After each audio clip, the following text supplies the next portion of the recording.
This episode is brought to you by Fox One. Watch all 104 matches of the FIFA World Cup live in 4K for just $19.99 a month with 3 days free.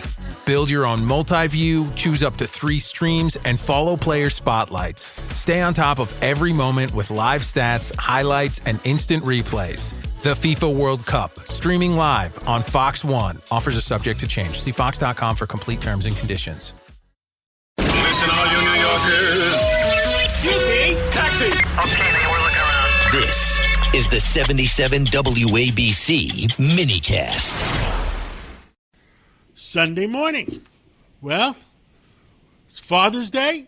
We're trying to relax, but there's always Iran. There's always what's going on in Israel, Hezbollah, Lebanon. With us today is General Jack Keane. Well, he knows, his ears are close to the ground, and he knows what the heck is going on 99% of the time. General Jack Keane, give us your pulse of the situation.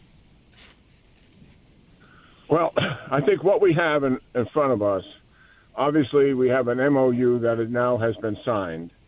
And what the deal really is, it's a recognition that there's a major shift of the administration's priorities away from military objectives to economic and political objectives. And what has happened here, the president's advisors have landed the idea with the president that the oil and gas prices that rose as a result of closing the Straits of Hormuz, coupled with Iran's ability to retaliate if military operations were resumed against the Gulf states' oil and gas infrastructure and be effective against that infrastructure, those two things together would produce a worldwide depression.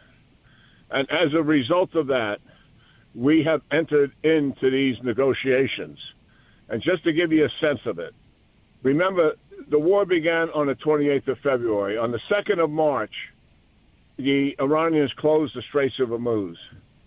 Then a number of weeks later, we went to a ceasefire given the rise in oil prices that were taking place and the concern that would have politically and economically. 4 days later, we began a naval blockade, recognizing we needed some leverage against the Iranians after a few weeks of negotiations and nothing was happening to get them to close the straits.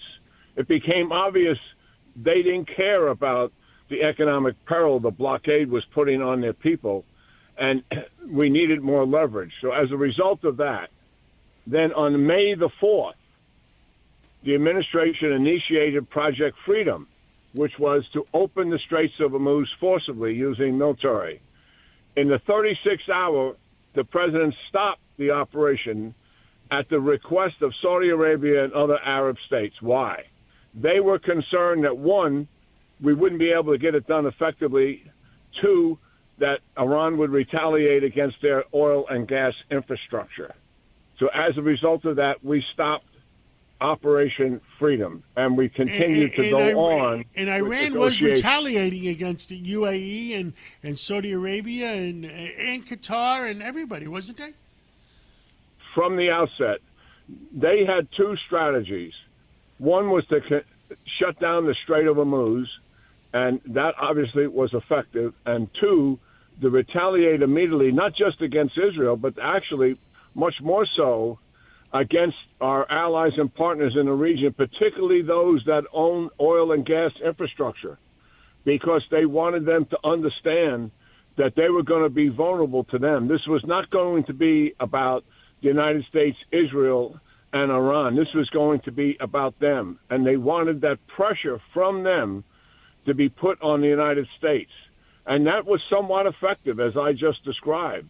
And even when we were ready to go back into military operations, and that was just a few weeks ago, and the president was pretty close to it, the Pakistanis, the Arab states, the other Islamic states came to the president in that meeting, and they asked him not to do it, to continue into negotiations and see if you could get a diplomatic solution. So I wanted our audience to understand, why we are on the path that we are on. It was a major shift in presidential priorities away from the military operation Remember, the military operation lasted 4 to 5 weeks.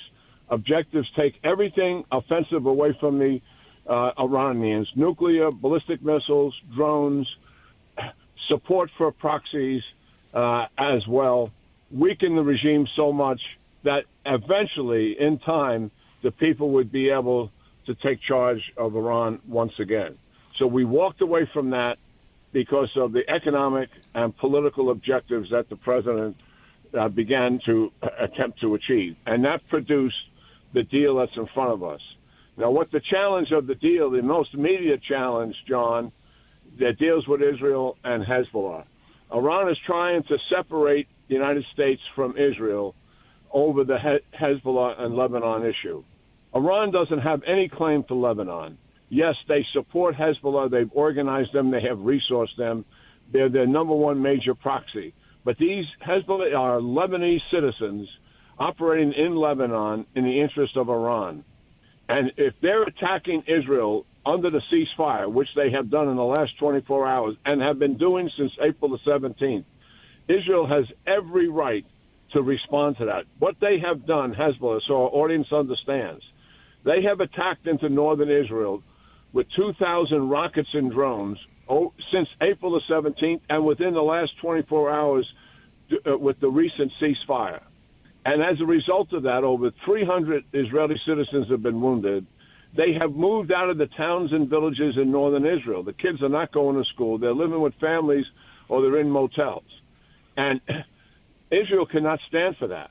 There's no way that Israel can have their sovereignty violated that and not respond militarily. We need to support Israel publicly, not just privately, in doing this, and not let Iran drive a wedge. Well, on Friday, Friday, General, on Friday, I mean, Thursday night, they, what was it, Hezbollah attacked Israel. Israel hit them back twice as hard, and the White House made no comment. So making no comment is acknowledging that you have to do what you have to do. That is true, but also there have been other statements made by the vice president, as you heard, trying to get Israel to calm down, so to speak. Yes. Israel has to do what is appropriate for what is in the sense of what is being threatened on them. They have the intelligence. They know what they are doing here, and we need to support them privately as well as publicly. And we cannot let Iran have a veto over Israelis' operations in Lebanon. And that's what they're trying to do by pressuring the United States. I think the president understands this, and I don't think he's going to put pressure on Israel to stop their operations when they're fighting for their sovereignty. I mean, so the audience understands. Iran's objective is to destroy the state of Israel. What they mean by that, it's not the physical destruction unless they had a nuclear weapon.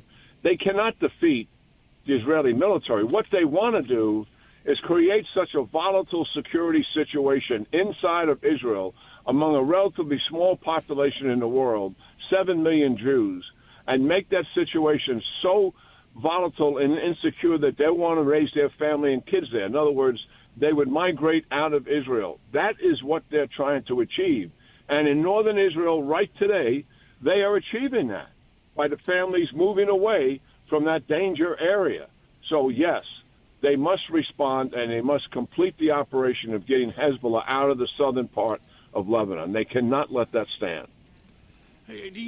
Well, I mean, I guess this is an hour-by-hour situation. This is a day-by-day situation, and there's no way to make it looks like the peace is going to hold. It looks like the Strait of Hormuz will stay open because Iran does not dare do anything to change that because he'll go in there and kick their butt.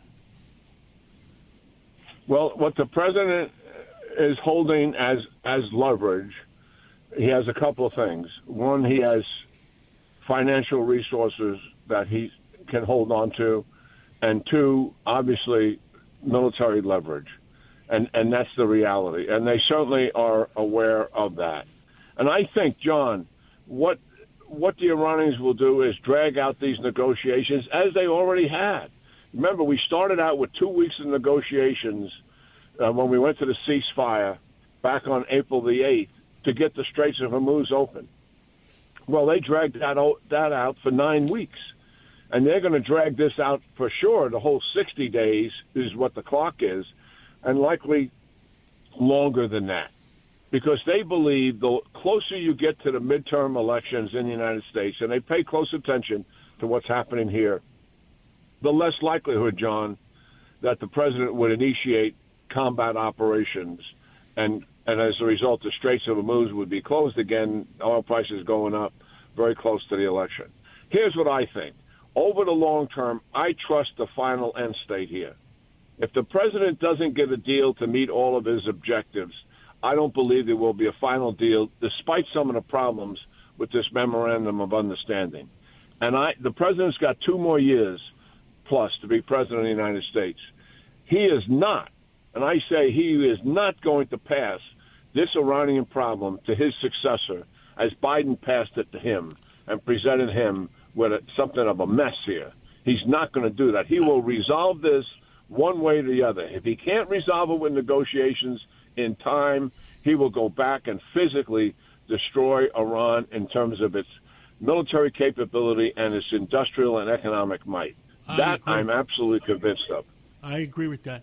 Well, General, thank you so much for an update on a Sunday morning, and let's pray for peace and let's pray for common sense, and happy Father's Day. Happy Father's Day to you and to our audience out there. Great talking to you, as Thank always. you.